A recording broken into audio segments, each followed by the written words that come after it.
Hello दोस्तों। आज से हम स्टार्ट कर रहे हैं यूटेट और अदर जो कॉम्पिटिटिव एग्ज़ाम होते हैं उनमें, जैसे कि रेक्टेंगल, स्क्वायर, ठीक है, यानी कि आयत और वर्ग, और भी चीज़ें होती हैं ना, सर्किल को लेकर कैसे क्वेश्चन बनते हैं कि जिसमें देखिए इसमें आयत दिखा रखा है। आयत की क्या होती है, ये लंबाई होती है, एक चौड़ाई होती है, ठीक है। तो इसका क्षेत्रफल क्या होता है, लंबाई गुणे चौड़ाई। वर्ग का क्या होता है, भुजा गुणे भुजा, क्योंकि वर्ग की सारी भुजाएं क्या होती है, बराबर होती है। आयत का परिमाप, वर्ग का परिमाप, ये सब कुछ दिखा रखा है, ठीक है। अब हम इसमें क्या करेंगे, इसमें अलग अलग लेके चलेंगे कि आयत का क्षेत्रफल, वर्ग के क्षेत्रफल, आयत का परिमाप, वर्ग के परिमाप, इनसे कैसे करके क्वेश्चन बनते हैं और ये एक्चुअल में होता क्या है। पहले तो ये देख लेना कि आयत होता क्या है। तो मैंने इसको रब करके अभी मैं इसमें लिख देता हूँ कि आयत क्या है, ठीक है। देखिए इसमें कितने एंगल बनता है, ठीक है, और जो विकर्ण होते हैं, ठीक है, डायगोनल होते हैं, वो एक दूसरे को कितने में काटते हैं, वो सब हम बाद में बात करेंगे। अभी हम सिंपल देखेंगे कि क्वेश्चन कैसे बनते हैं, ठीक। ये हो गया, हमने आयत बना लिया यानी रेक्टेंगल। इसकी एक लंबाई होती है, ठीक है, और एक क्या होती है, चौड़ाई, बी यानी कि ब्रेथ हो गई, एल मतलब लेंथ हो गई, ठीक है। लेंथ और ब्रेथ से दिखा दिया। इसका क्षेत्रफल क्या हुआ, इसके अंदर का जो एरिया होता है, ठीक है। तो वो क्या हो जाती है, इसकी लंबाई को चौड़ाई से गुणा कर दो, ठीक है, लंबाई को चौड़ाई से गुणा कर दो, ये इसका क्षेत्रफल हो जाता है। क्या होता है, मैं इसको दिखा देता हूँ। ये अंदर का पूरा एरिया होता है क्षेत्रफल, ठीक है।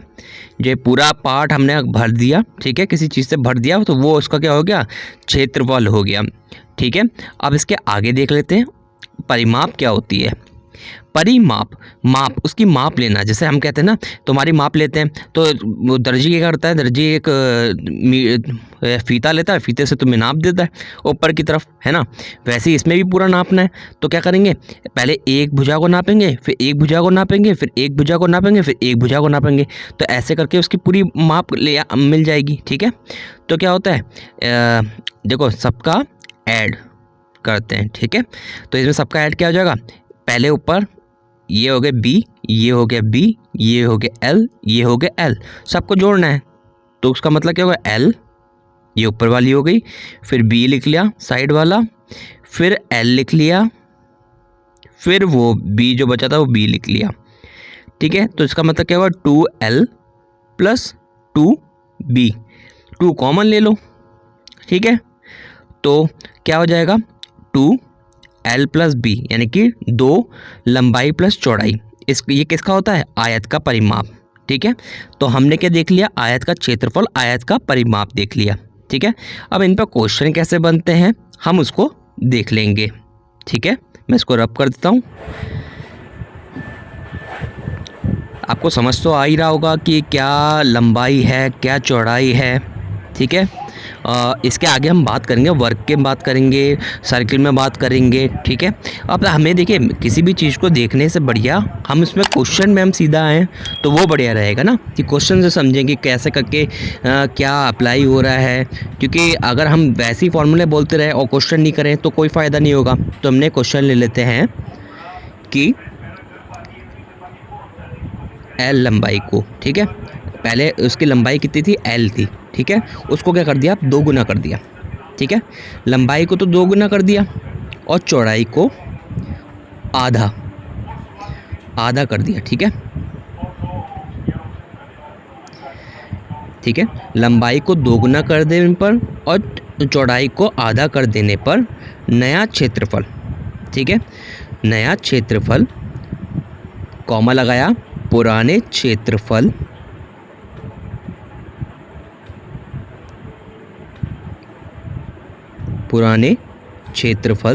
से कितना, रुक जाइए मैं इसको सही से लिख दूं, पुराने क्षेत्रफल का कितना है, ठीक है। जो नया क्षेत्रफल, देखो मैंने बीच में कॉमा लगाया ना, नया क्षेत्रफल, तो कॉमा का मतलब थोड़ा रुक जाओ फिर बोलो, नया क्षेत्रफल पुराने क्षेत्रफल का कितना है, ठीक है, ये हमें निकालना है। तो देखिए हम सबसे पहले क्या है, जो सबसे पहला जो क्षेत्रफल था, ठीक है, जिसमें लंबाई L थी और चौड़ाई B थी, तब क्या क्षेत्रफल था, जब क्षेत्रफल, ठीक है, जब लंबाई L थी, ठीक है, जब लंबाई L थी व चौड़ाई B थी, तब क्षेत्रफल क्या हो जाएगा? मैंने आपको बताया ही है, लंबाई और चौड़ाई की गुणा कर दो, लंबाई और चौड़ाई L गुणा B हो गया। ठीक है, अब क्या हुआ? अब देखो कंडीशनें बदल गई हैं। अब कंडीशन क्या कह रहा है? लंबाई को क्या कर दिया है? 2 गुना कर दिया है। ठीक है, लंबाई क्या हो गई? 2L हो गई है। पहले L थी, अब उसको 2 गुना करना है, गुना हो गया ना। गुना का मतलब 2 गुना, 2 से गुणा कर देंगे। L इक्वल टू कितना हो जाएगा? 2L हो जाएगी। और चौड़ाई कितनी है? आधा कर दिया है, तो B इक्वल टू क्या हो जाएगा? 1/2 B। तो L इंटू B होता है क्षेत्रफल। ठीक है, आयत का क्षेत्रफल होता है। लंबाई कितनी कर दी है? 2L कर दी है। और चौड़ाई कितनी कर दी है? B/2, हाफ कर दिया है ना, तो B/2 हो जाएगा। ठीक है, तो हाफ से 2 कैंसिल हो जाएगा, क्योंकि हाफ कर दिया था। ठीक है, 2 से 2 कैंसिल हो गया, तो इसका क्षेत्रफल क्या है? लंबाई गुणे चौड़ाई। तो जो क्षेत्रफल पहले था वही क्षेत्रफल अभी भी आ गया, यानी कि दोनों क्या है? इक्वल है। ठीक है, लेकिन क्वेश्चन जैसा कहता है उसके हिसाब से चलते हैं। कितना है? तो कितना क्या है? इक्वल हैं दोनों एक दूसरे के। आप क्या ले लेते हैं? देखिए, नया क्षेत्रफल पुराने क्षेत्रफल का कितना है। ठीक है, तो नया क्षेत्रफल पुराने क्षेत्रफल का कितना प्रतिशत में निकाल सकते हैं इसे बाद में। ठीक है, हमने खाली पूछा है कि कितना है, तो इसमें क्या लिखेंगे बताइए? इसमें जो पहला वाला क्षेत्रफल था, ठीक है, पुराना वाला, और नीचे नया वाला क्षेत्रफल। ठीक है ना, इसमें क्या है? पुराने क्षेत्रफल का कितना प्रतिशत कितना है? पुराने क्षेत्र जिसका निकालना होता है ना, उसको हाँ रखते हैं ऊपर, और जो दिया अभी निकाला हुआ होता है उसको रखते हैं बाद में। ठीक है, जैसे मैं कहूँगा ना, मैं रवि का कितना हूँ, तो रवि को ऊपर रखूँगा, मैं नीचे आऊँगा। मैं पेड़ का कितना हूँ, तो पेड़ को ऊपर रखूँगा, मैं नीचे आऊँगा। ठीक है, तो क्या आ गया? 1 आ गया। तो इसका मतलब क्या हो गया? ये एक दूसरे के इक्वल है।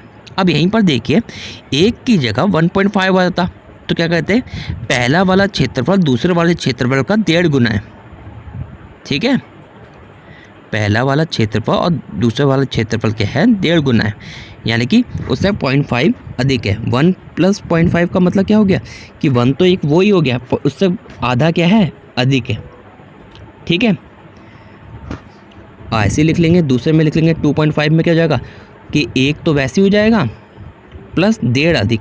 ठीक है, तो पहले वाले क्षेत्रफल और दूसरे वाले क्षेत्रफल को घटा देंगे तो कितना आ जाएगा? 2.5 का अंतर 1.5 का अंतर आ जाएगा, यानी 1.5 अधिक है, 1.5 गुना अधिक है। तो ऐसे करके आप सारा कुछ निकाल सकते हैं। ठीक है, अगली वाली में हम वर्ग के बारे में बात करेंगे कि वर्ग स्क्वायर के उसमें कैसे फॉर्मूले आते हैं। ठीक है, आपको जब भी ये उतारना होता है ना, तो आप इस वीडियो को पॉज कर ले करो, वीडियो को पॉज करके आप पूरा उतार ले करो। ठीक है, इसमें वैसे ही दिमाग लगाते रहिए और कमेंट में मुझे बता दीजिएगा कि कोई प्रॉब्लम पड़े तो। Thank you.